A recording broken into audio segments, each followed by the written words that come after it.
你自己怎么评价？因为你进入了这家公司一段时间，你觉得你们公司是在稳中求拓展呢，还是有一点点急躁呢？我觉得不管是急躁也好，稳中企业，就是重点是在你所做的东西是不是合规合法的。这一点我非常有信心说，在这方面我们是做出了充足的安排 ，OK， 也符合了当地合规的要求。不仅仅这样，因为我们在香港、新加坡也是有牌照了。同时间也是需要当地的监管的要求，所以说不管你非常快，你想拓展的非常快，或者是你稳发展的话，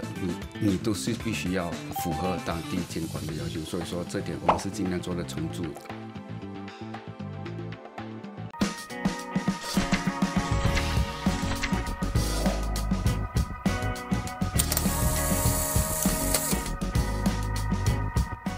嗨，你好，我是能杰。这个时候你在收看以及收听的是由 BFM 财经所制作的财经拷问。这一集呢，我们要来拷问的是刚刚获得大马交易所执照的这个富途控股子公司，也就是 Moomoo。我相信大家对于这家公司呢是越来越认识，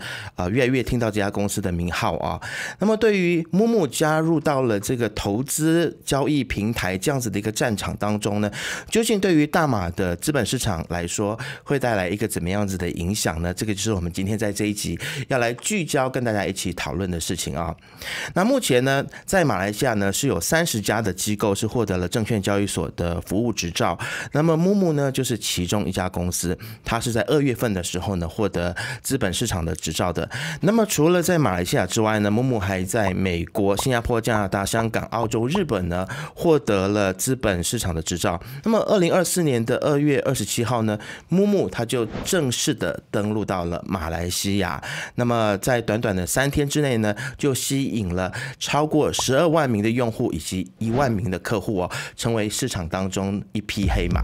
那么Moomoo的到来，其实它是肯定是非常吸引投资者的青睐的，但是它提供了一系列这个吸引人的福利，比如说手续费、送股票，还有超易上手的这个交易平台呢，其实也对于传统的交易市场来说呢，或许带来了一些潜在的威胁啊。对于投资者来说呢，这可能是一个利好，因为有更多的选择，对大家来说呢，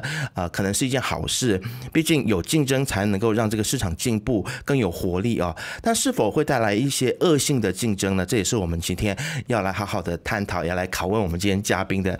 一个问题啊。好，那事不宜迟呢，这个时候我们就来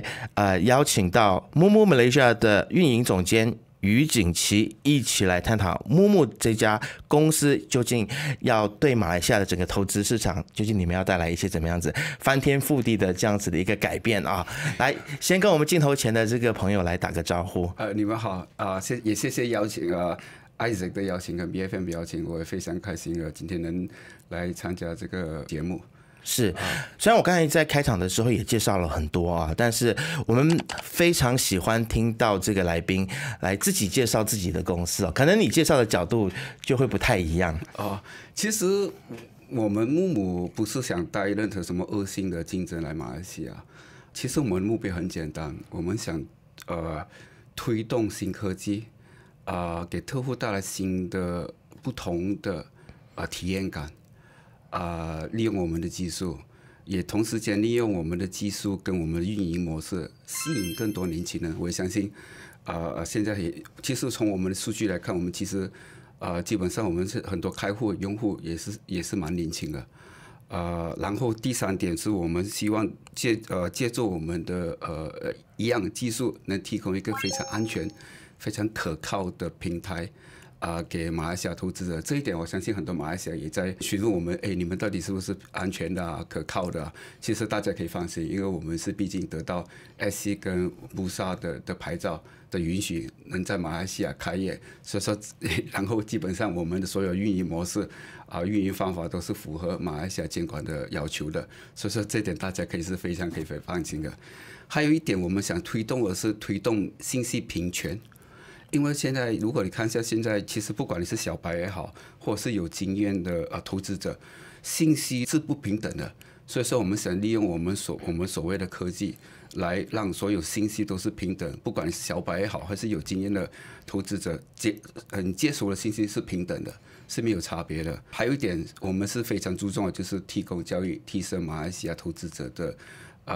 投资知识跟投资金融素养。这一点是我们发觉是马来西亚投资是缺乏的。就比如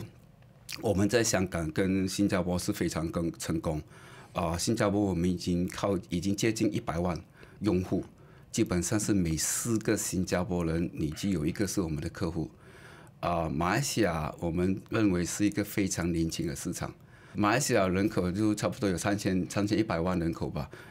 平均年龄也是30岁。不过我们的投资知识跟我们的金融素养，比起香港或者是新加坡是有进步的空间。所以说，我们希望我们利用我们的经验跟我们的技术，带来马来西亚来复制一样的成功，也借助我们的技术跟经验，提升马来西亚投资者的知识和他们的金融素养。最后一样，我觉得所有投资者都非常关注，就是降低投资成本，降低投资的门槛。因为很多人都说，马来西亚投资，不管是投资马股也好，或者是其他国家，非常麻烦非常困难我们希望这一点，我们希望带来给马来西亚投资者，因为这些东西其实不是新的，这是好像我们邻国新加坡或是香港或是其他国家已经享用这个福利了。为什么马来西亚那么迟呢？所以说我们的到来，我们希望能把这些东西都带来给马来西亚投资来享用吧。是，那么其实您刚才提到说要降低投资门槛然后也要去降低这个所谓的讯息差。其实我们知道过去很多的投资平台，它就是靠着信息差来获利，或者是它就是借着所谓的这个投资门槛来获利那如果木木把这2件事情都挪走、都移开的话，都消灭掉的话，那我就很好奇，究竟木木你们的盈利模式是什么？其实也有很多人问我们，其实有2点吧。第一，我们希望是做大这个市场。我个人认为，券商跟投资者是一个长期的关系 ，long-term relationship。所以说我们希望利用我们的创新，利用我们的技术维持这个长期关系。当然，如果任何关系的长期的话，肯定到最后是对公司是有利的。第2点就是同样的利用我们的技术跟创新，把运营成本的压缩，就比如我们全线化、全自动化，或者是无纸的运营模式，通过这些运营模式能把运营成本降低，这就是我们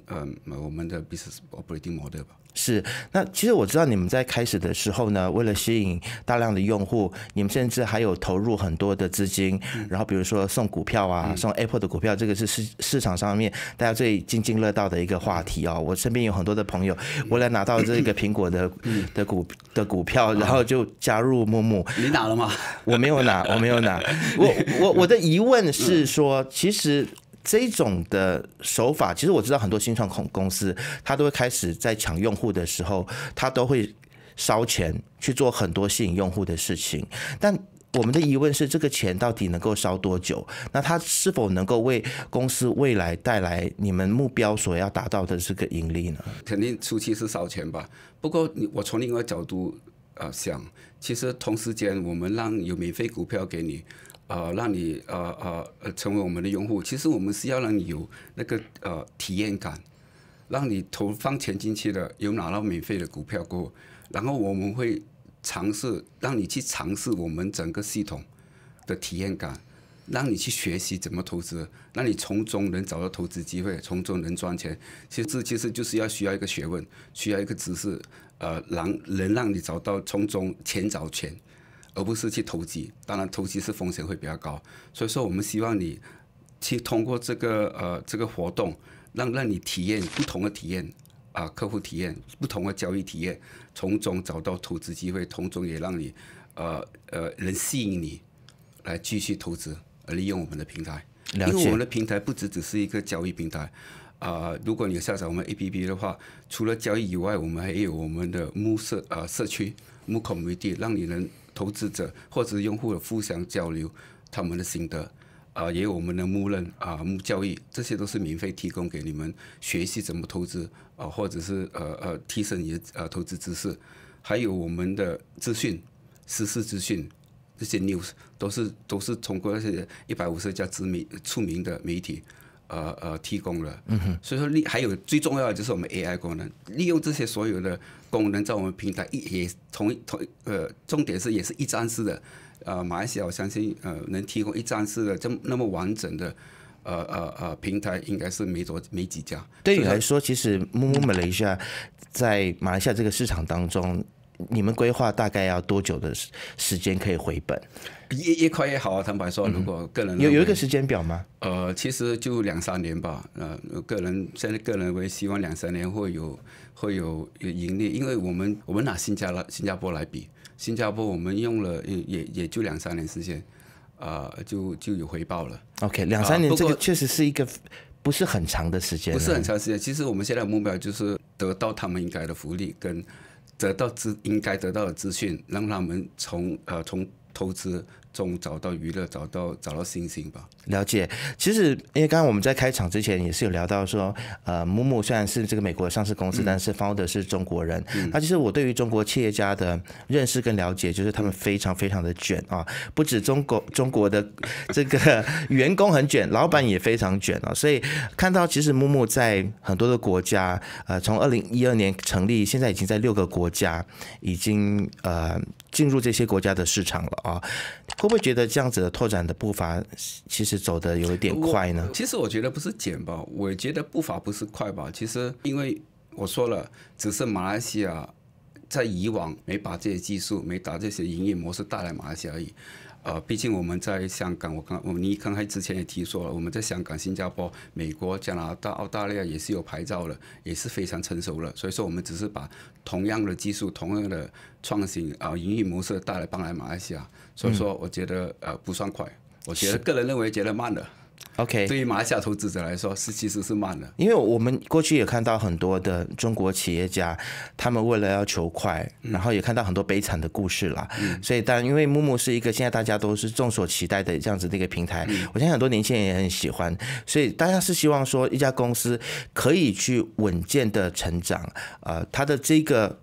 拓展的速度可以适中。就是扎稳自己的脚步之后，才来进行拓展。你自己怎么评价？因为你进入了这家公司一段时间，你觉得你们公司是在稳中求拓展呢，还是有一点点急躁呢？因为我们看到很多的中国企业或中国企业家是比较急躁一些的。我觉得不管是急躁也好，稳中企业最重点是在你所做的东西是不是合规合法的。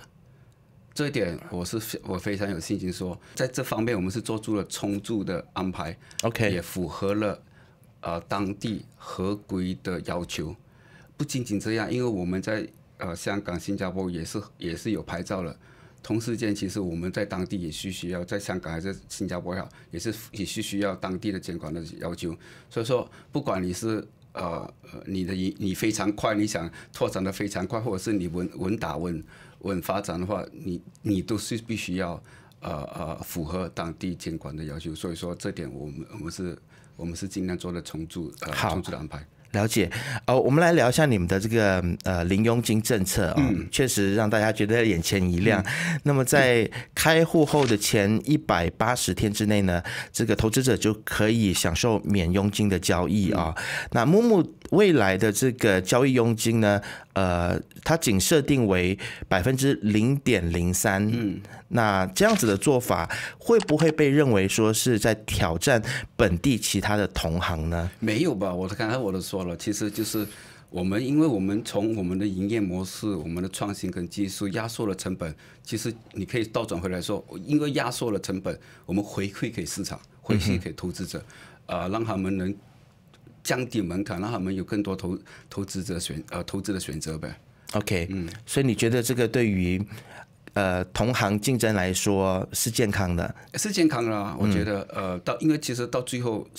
收益的都是必须是投资者吧，我们必须从投资者的角度让他们觉得投资是一个非常愉快的事情吧。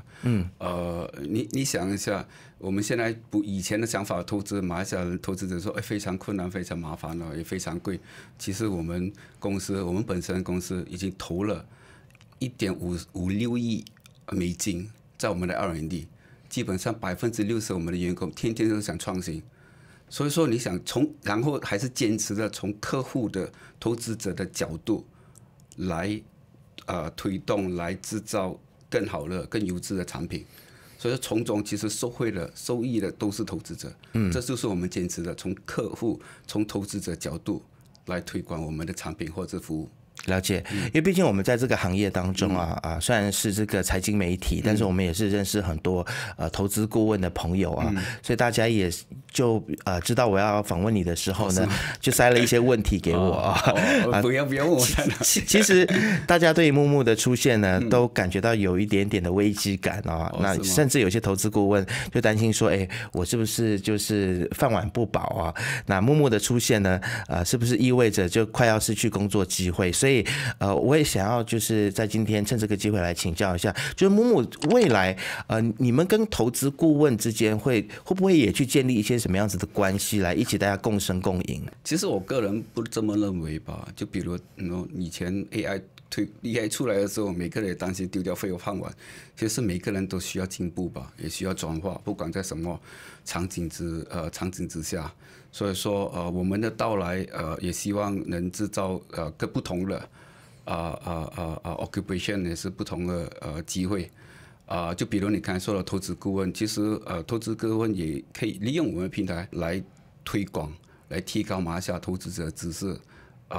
从中其实到最后越来越多投资者参与马来西亚股市或者是投资这个领域，其实是对大家都有帮助的。了解，好，下一道问题呢也是投资顾问他托我问的这个问题是这样子的木木大部分的收入是来自利息收入跟保证金融资，但是这个利息的部分呢是很容易被取代的因为它的灵活性太高了。如果其他的平台也提供更加吸引人的方案，那投资者可能会转移到其他平台意思就是说，如果其他平台也效仿木木现在的做法来吸引大量的投资者进驻的话，那不晓得木木有什么样子的策略可以留住他们呢？其实对我来说，那不是好事吗？对马来市场，其实到最后我强调，受惠的是投资者。木木的宗旨就是永远从投资者的角度，如果我们有挑战，我们也会正面的面对，也有信心，我们会也会做得更好。所以说这点我还好，我也不担心。是，其实我们如果纵观马来西亚的整个投资气氛的话呢，必须说很遗憾的我们看到投机的人是比投资的人多很多那么其实您刚刚有提到说，木木其实也是希望能够进入这个市场来教育股民，来教育投资者那我们包括了像是我们看到很多投资者使用了所谓的高杠杆的模式那其实可不可以跟我们来分享一下，木木未来呢是如何去审核融资借贷的申请？那么在盈利跟职业操守之间，其实木木会如何去取得一个平衡？我就简单回答你问题吧。其实我们刚才我也说了，我们是利用我们这个平台，能让交易者或者是投资者了解交易的规矩，跟利用我们的功能避开交易的风险。这样的话，让他们能做出更明智的投资决定吧。是，其实我真的也是觉得蛮抱歉的，就是今天我的问题好像都还是蛮犀利的但是我必须要有一个 disclaimer 这些问题不完全是我问的，很多都是同行的人对你们非常的好奇非常开心。好，我答应你，接下来的这些问题就我觉得会比较容易，而且对木木来说，可能也是你觉得比较驾轻就熟，也喜欢回答的问题啦。因为现在你们真的是推出了很多年轻人喜欢的一些功能嘛。那接下来还有没有一些什么令人期待的功能，或者是规划，可以在这边来跟我们分享一下呢？有几个点，我们会继续一直不断的创新，给客户有更好的体验感。第二点就是我们会增加多一点产品在我们的平台。不管是市场也好，或者是其他的产品，我们现在就陆续的在探讨，在看几时我们能推广出来。第3点就是说，我们希望提供更多的教养素材，来提升马来西亚投资者的知识跟金融素养。了解。好，那其实，在整个去申请 SC 认证的这个过程啊，因为我刚开始接触到木木的时候呢，是你们还没有拿到认证的时候，其实就有人从香港 email 给我啊。那后来看到木木得到了这个认证之后呢，其实我觉得那个时间，我记得大概也不是花了很久的时间，因为我们知道要得到马来西亚的这个 SC 的认证并不容易，可不可以跟我们来聊？就是分享一下这一段过程，这个是一个很辛苦的过程吗？它是一个怎么样的心路历程？你刚才说了，在马来西亚得到这个牌照和认证，其实是一个非常艰难的过程。这意味着其实马来西亚监管也是有很高的要求。我们现在能拿到牌照，也能拿到布萨的会员证，其实就等于我们也是我们已经符合了所有的要求。虽然过程是痛苦，不过现在我们已经拿到牌照，也营业了。我们希望能做得越来越好吧。是，我相信在过程当中，你应该有很多失眠的夜晚，是吗？对呀。你看我的有点潮气，有点老了，不过都过去了。我们现在已经只是希望我们为马来西亚投资者带来更好的未来吧。但是我很好奇啊，就是为了要通过马来西亚 SC 的认证，会不会有一些的功能你们就必须要在马来西亚就必须牺牲？也不需要。其实 SC 跟布萨，首先我非常感谢他们的支持吧。其实他们很开放的，他们都经常听我们都是一个 two-way communications。其实他们只要是符合本地的当地的要求他们都挺开放的。其实你在跟 SC 的这个交手的过程当中，你觉得他们对于保护投资者，马来西亚的投资者的力道是不是真的蛮强？非常重视，非常重视。保护客户的信息、投资者的资产是非常重视的。会不会重视到有时候你觉得太过保守会吗？不会啦，因为我本身也是合规的背景嘛。其实这一点其实所以也是投资者希望看到了，就是说他们的信息或者他们资产是受到保护了，才让他们有信心的利用我们的平台来交易嘛。了解。好，那其实我很好奇，就是接下来其实你们对于整个投资的这个板块年龄层上面，你们是会不会有自己的想法？你们是希望更多吸引一些年轻人呢，还是希望这个年龄的分布可以平均一些？其实这个是一个很好的问题来的。刚刚我也是，其实我刚才说了，我们希望做大这个市场。其实我们专注是年轻人，吸引更多年轻人。如果你了解我们马来西亚股市的市场，其实基本上78%以上投资者都是超过45岁以上。很可惜，我们其实也是一个非常年轻的population， 所以说我们希望我们的利用我们的营业模式，吸引更多年轻人这也是我们专注的年纪领域。对，那其实我相信，其实马来西亚有很多的这个股民他跟整个的投资的资讯是有点脱节的，因为我们知道说很多股民他可能是华人，然后他可能是以华语为主，因为我们过去有看过有一些数字，知道说其实对于华文的资讯是非常的渴望的，但是偏偏在马来西亚的这些上市公司的华文资讯非常的少。那我不晓得木木在这个过程当中，在这样子的一个特殊市场里面，你们会不会也去填补这样的一个空缺呢？其实我如果下载我们的 APP， 现在是有2个版本了，一个中文版，一个英文版。所以说也能符合马来西亚投资者的要求吧。是，好，那我们真的是很高兴看到有一个新的 player 来到市场当中。那今天非常就是谢谢于总来到我们当中，然后跟我们分享了这么多，谢谢你们的邀请，对，让我们也了解了很多木木背后的故事，以及让我们对你们很多的疑问也有更进一步的认识啊。希望下次有幸还可以再邀请你回来。可以，谢谢。好，谢谢于总。正在 YouTube 收看的朋友呢，欢迎你要订阅、按赞以及开启小铃铛，就可以看到所有财经最新的影片。我们下次见。